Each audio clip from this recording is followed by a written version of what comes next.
Shalom, selamat bertemu di dalam nama Tuhan Yesus. Biarlah kiranya hari ini kita lebih baik dan kita selalu diberkati oleh Tuhan. Kita akan baca firman Tuhan dan kita renungkan di dalam khotbah pasal yang kelima. Jangan terburu-buru dengan mulutmu, dan janganlah hatimu lekas-lekas mengeluarkan perkataan di hadapan Allah, karena Allah ada di surga dan engkau di bumi.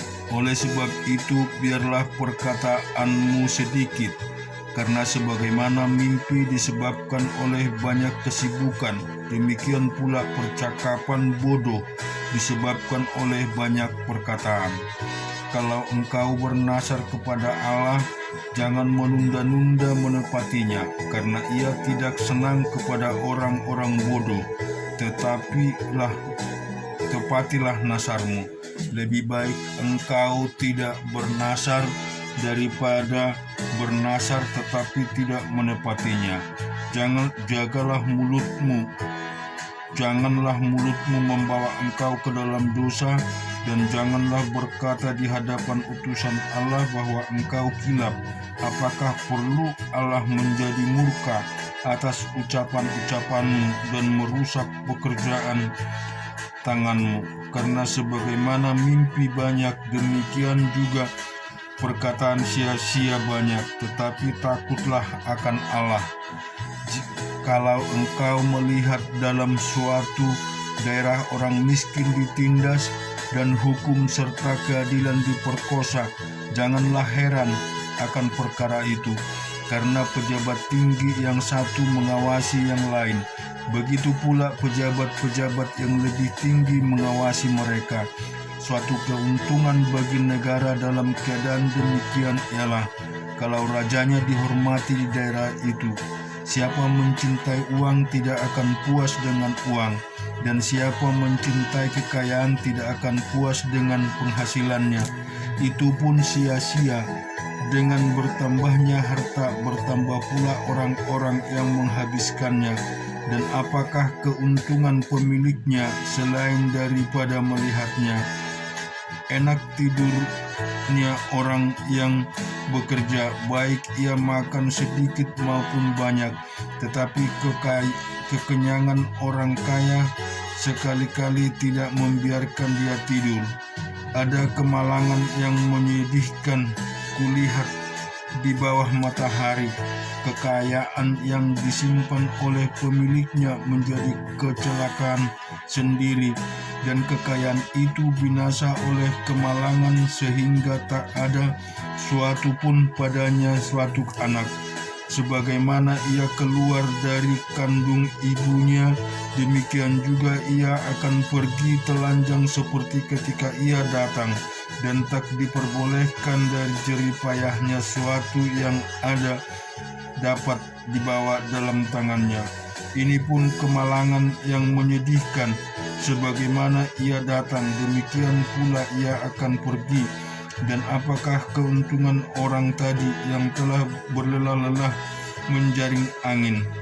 Malah sepanjang umurnya ia berada dalam kegelapan dan kesedihan, mengalami banyak kesusahan, penderitaan, dan kekesalan.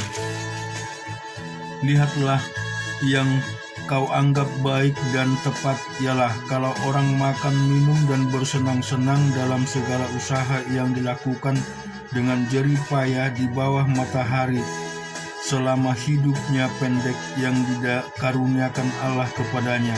Sebab itulah bahagianya setiap orang yang dikaruniakan Allah kekayaan dan harta benda dan kuasa untuk menikmatinya, untuk menerima kebahagiaannya, dan untuk bersuka cita dalam jerih payahnya.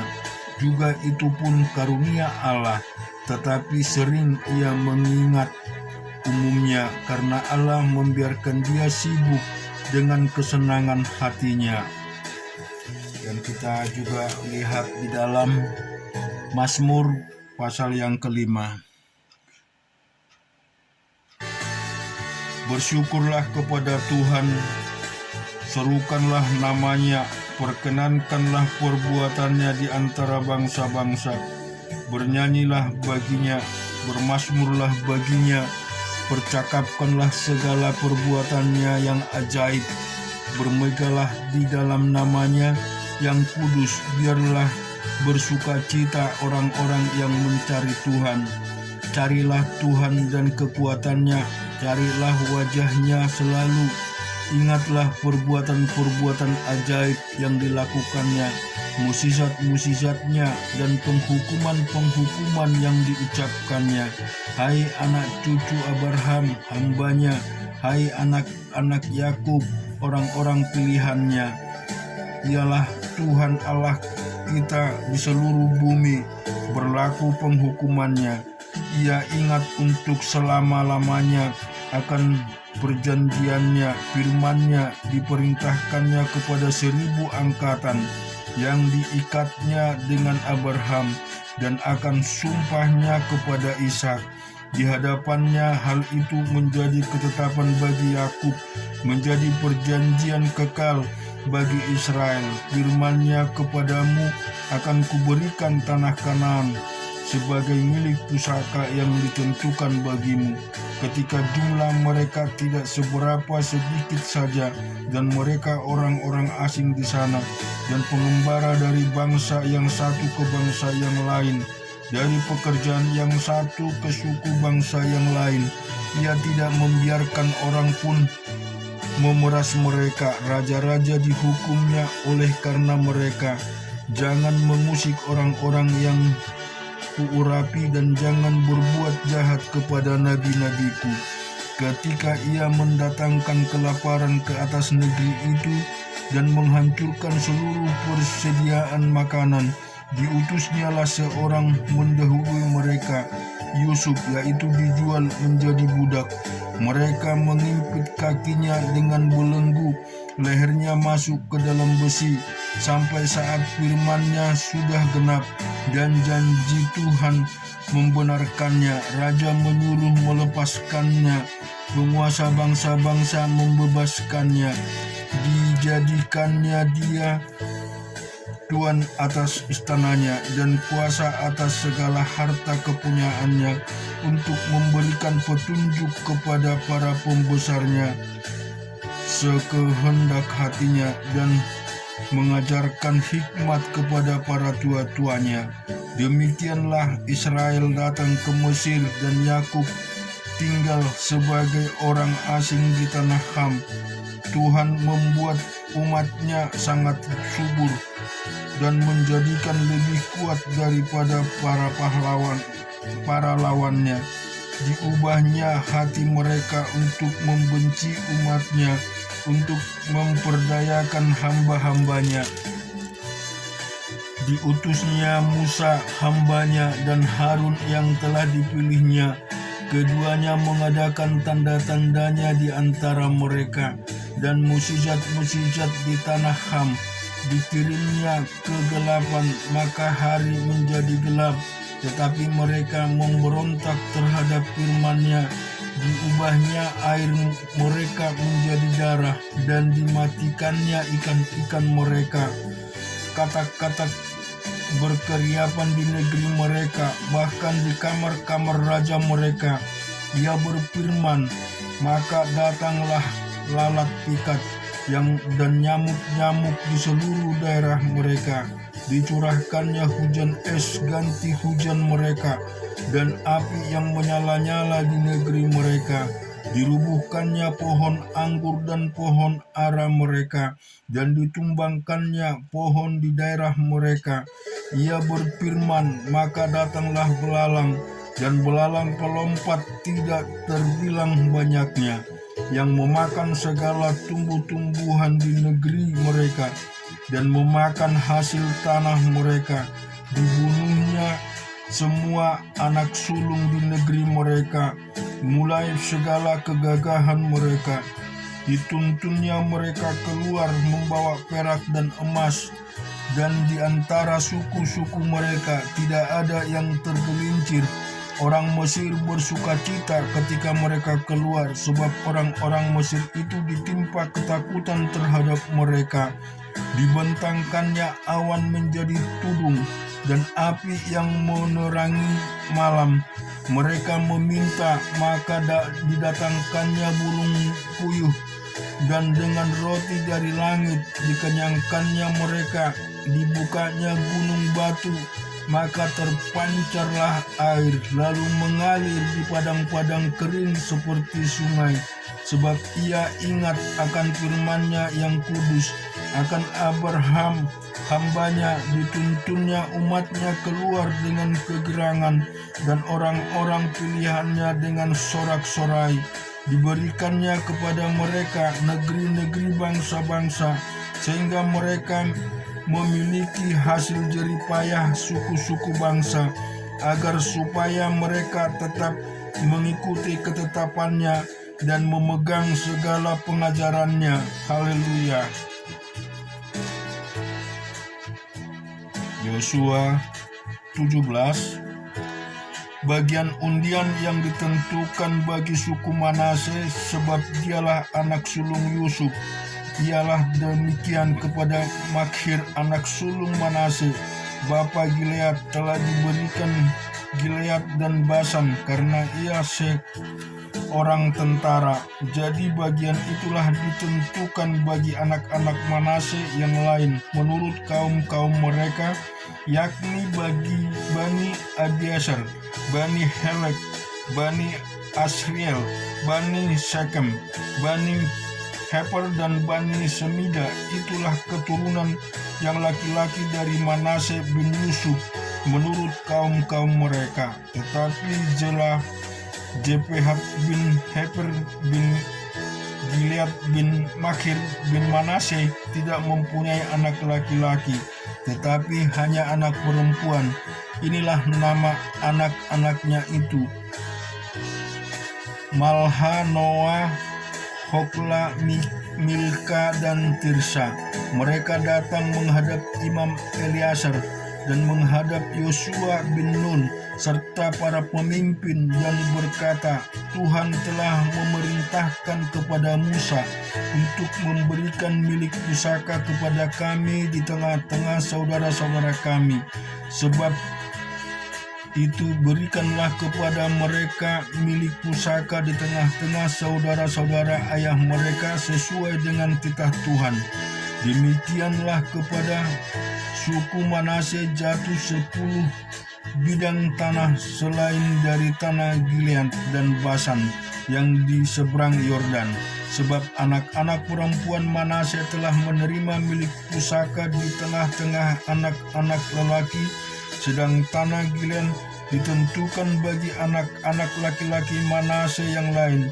Jadi batas daerah Manase ialah daerah Aser dan Milmetat yang di sebelah timur Sikam.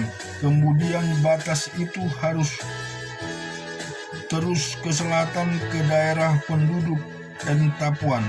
Tanah Tapuah adalah kepunyaan suku Manase, tetapi kota Tapuah dekat batas daerah Manase adalah kepunyaan Bani Efraim. Kemudian batas itu turun ke sungai Kana. Ke sebelah selatan sungai itu, kota-kota di sana adalah kepunyaan suku Efraim, sekalipun di tengah-tengah kota-kota suku Manase. Selanjutnya batas daerah Manase itu lewat dari sebelah utara sungai itu dan berakhir ke laut. Ke selatan daerah itu kepunyaan suku Efraim, dan ke utara kepunyaan suku Manase. Batasnya ialah laut. Di sebelah utara batas daerah itu menyinggung daerah Aser, di sebelah timur menyinggung daerah Isakar. Tetapi di daerah Isakar ada Aser, ada juga kepunyaan suku Manase, yakni Betsean dengan segala anak kota, Bileam dan Bileam dengan segala anak kotanya, penduduk Dor dengan segala anak kotanya, penduduk Endor dengan segala anak kotanya, penduduk Taanah dengan segala anak kotanya, dan penduduk Megido daerah segala anak kotanya, yakni ketiga daerah bukit itu. Tetapi Bani Manase tidak dapat menduduki kota-kota itu, sebab orang Kanaan berhasil untuk tetap diam di negeri itu. Setelah orang Israel menjadi kuat, orang Kanaan itu dibuatnya menjadi orang Rodi, tetapi tidaklah sama sekali mereka itu dihalaunya. Berkatalah Bani Yusuf kepada Yosua demikian, "Mengapa engkau memberikan kepadaku hanya satu bagian undian dan satu bidang tanah saja menjadi milik pusaka, padahal aku ini bangsa yang banyak jumlahnya, karena Tuhan sampai sekarang memberkati aku?" Jawab Yosua kepada mereka, "Kalau engkau bangsa yang banyak jumlahnya, pergilah ke hutan dan bukalah tanah bagimu di sana, di negeri orang Peris dan orang Refaim, jika pegunungan Efraim terlalu sesak bagimu." Kemudian berkatalah Bani Yusuf, "Pegunungan itu tidak cukup bagi kami, dan semua orang Kanaan yang diam di dataran itu mempunyai kereta besi, baik yang diam di Bet-Shean dengan segala anak kotanya, maupun yang diam di lembah Jiser." Lalu berkatalah Yosua kepada keturunan Yusuf, kepada suku Efraim dan suku Manase, "Engkau ini bangsa yang banyak jumlahnya dan mempunyai kekuatan yang besar. Tidak hanya satu bagian undian ditentukan bagimu, tetapi pegunungan itu akan ditentukan bagimu juga. Dan karena tanah itu hutan, haruslah kamu membukanya. Kamu akan memilikinya sampai kepada ujung-ujungnya, sebab kamu akan menghalau orang Kanaan itu, sekalipun mereka mempunyai kereta besi dan sekalipun mereka kuat." Dalam Yohanes pasal yang ke-7,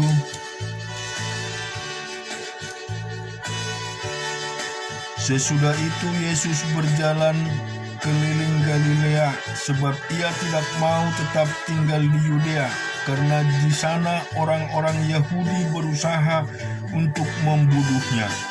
Ketika itu sudah dekat hari raya orang Yahudi, yaitu hari raya Pondok Daun.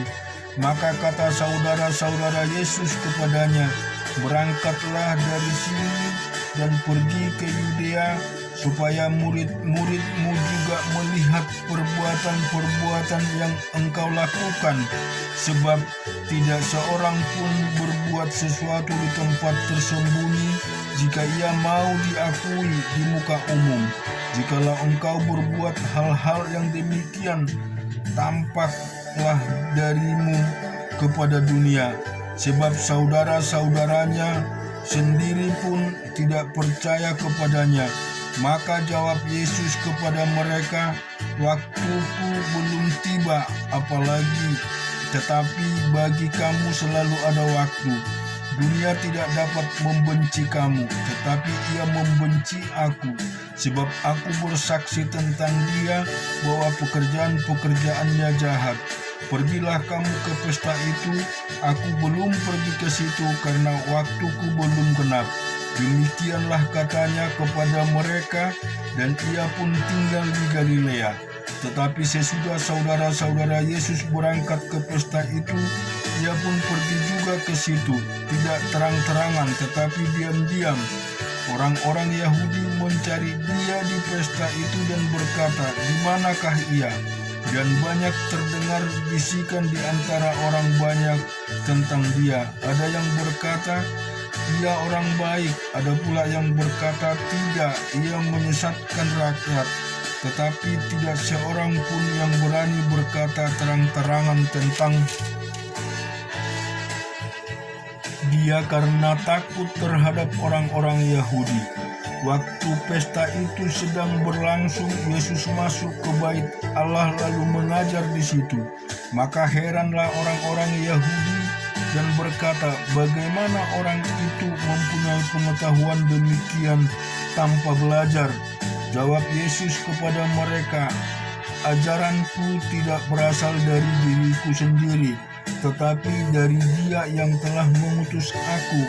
Barang siapa mau melakukan kehendaknya, ia akan tahu entah ajaranku ini berasal dari Allah, entah aku berkata aku dari diriku sendiri. Barang siapa berkata dari dirinya sendiri, ia mencari hormat bagi dirinya sendiri. Tetapi barang siapa mencari hormat dari Dia yang mengutusnya, ia benar dan tidak ada ketidakbenaran padanya. Bukankah Musa yang telah memberikan hukum Taurat kepadamu? Namun tidak seorang pun di antara kamu yang melakukan hukum Taurat itu. Mengapa kamu berusaha membunuh aku?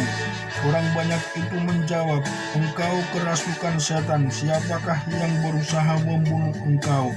Jawab Yesus kepada mereka, hanya satu perbuatan yang kulakukan dan kamu semua telah heran. Jadi Musa menetapkan supaya kamu bersunat.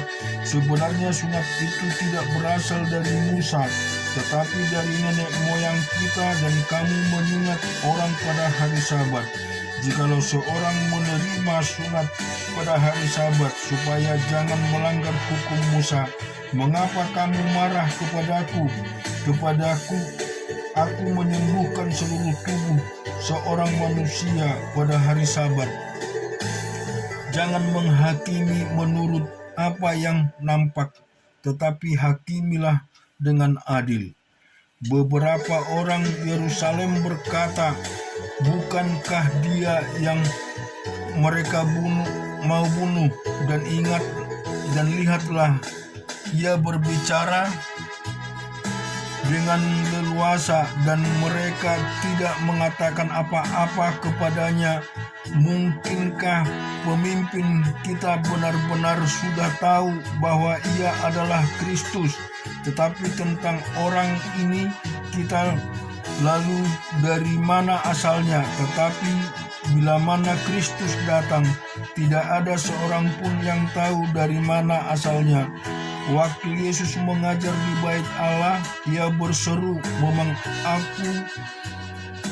aku kamu kenal dan kamu tahu dari mana asalku. Namun aku datang bukan atas kehendakku sendiri, tetapi aku diutus oleh Dia yang benar, yang tidak mengenal. Aku kenal Dia sebab aku datang dari Dia, dan Dialah yang mengutus aku. Mereka berusaha menangkap Dia, tetapi tidak ada seorang pun yang menyentuh Dia, sebab saatnya belum tiba. Tetapi di antara orang banyak itu ada banyak yang percaya kepadanya, dan mereka berkata, apabila Kristus datang, mungkinkah Ia akan mengadakan lebih banyak mukjizat daripada yang telah diadakan oleh Dia ini? Orang-orang Farisi mendengar orang banyak membisikkan hal-hal itu mengenai Dia, dan karena itu imam-imam kepala dan orang-orang Farisi menyuruh penjaga penjara bait Allah untuk menangkapnya. Maka kata Yesus, tinggal sedikit waktu saja, aku akan bersama kamu, dan sesudah itu aku akan pergi kepada Dia yang mengutus aku. Kamu akan mencari aku, tetapi tidak akan bertemu dengan aku, sebab kamu tidak dapat datang ke tempat di mana aku berada. Orang-orang Yahudi itu berkata seorang kepada yang lain, kemanakah Ia akan pergi sehingga kita tidak dapat bertemu dengan Dia? Adakah maksudnya untuk pergi kepada mereka yang tinggal di perantauan di antara orang Yunani untuk mengajar orang Yunani? Adakah maksud perkataan yang diucapkannya itu? kamu akan mencari aku, tetapi kamu tidak akan bertemu dengan aku, dan kamu tidak dapat datang ke tempat di mana aku berada. Dan pada hari terakhir, yaitu pada puncak perayaan itu, Yesus berdiri dan berseru, barang siapa haus, baiklah ia datang kepadaku dan minum. Barang siapa percaya kepadaku, seperti yang dikatakan oleh kitab suci, dari dalam hatinya akan mengalir aliran air hidup. Yang dimaksudkannya ialah roh yang ada diterima oleh mereka yang percaya kepadanya, sebab roh itu belum datang karena Yesus belum dimuliakan. Beberapa orang di antara orang banyak yang mendengar perkataan-perkataan itu berkata, dia ini benar-benar nabi yang akan datang. Yang lain berkata, ya ini Mesias, tetapi yang lain lagi berkata, bukan, Mesias tidak datang dari Galilea. Karena kitab suci mengatakan bahwa Mesias berasal dari keturunan Daud dan dari kampung Bethlehem, ke tempat Daud dahulu tinggal. Maka timbullah pertengkaran di antara orang banyak karena dia beberapa orang di antara mereka mau menangkap dia, tetapi tidak ada seorang pun yang berani menyentuhnya. Maka penjaga-penjaga itu pergi kepada imam-imam kepala dan orang-orang Farisi yang berkata kepada mereka, mengapa kamu tidak membawanya? Jawab penjaga-penjaga itu, belum pernah seorang manusia berkata seperti orang itu. Jawab orang-orang Farisi itu kepada mereka, adakah kamu juga disesatkan? Adakah seorang di antara pemimpin-pemimpin yang percaya kepadanya, atau orang-orang di antara orang-orang Farisi? Tetapi orang banyak itu yang tidak mengenal hukum Taurat, terkutuklah mereka. Nikodemus, seorang dari mereka yang dahulu telah datang kepadanya, berkata kepada mereka, adakah hukum Taurat kita menghukum seseorang sebelum ia didengar dan sebelum orang mengetahui apa yang telah dibuatnya? Jawab mereka, apakah engkau juga orang Galilea? Selidikilah kitab suci, dan engkau akan tahu bahwa tidak ada nabi yang datang dari Galilea. Syukur kepada Tuhan, kita telah membaca. Biarlah kita renungkan kebenaran firman Tuhan ini. Dalam Yohanes dikatakan bahwa barang siapa yang mau percaya kepada Tuhan kita Yesus Kristus, dia akan memancarkan aliran-aliran yang hidup. Biarlah kita mau lebih dekat melihat Tuhan, lebih dekat, dan mau meminum yang lebih baik untuk Tuhan kita semua, yaitu air kehidupan yang diberikan oleh Allah.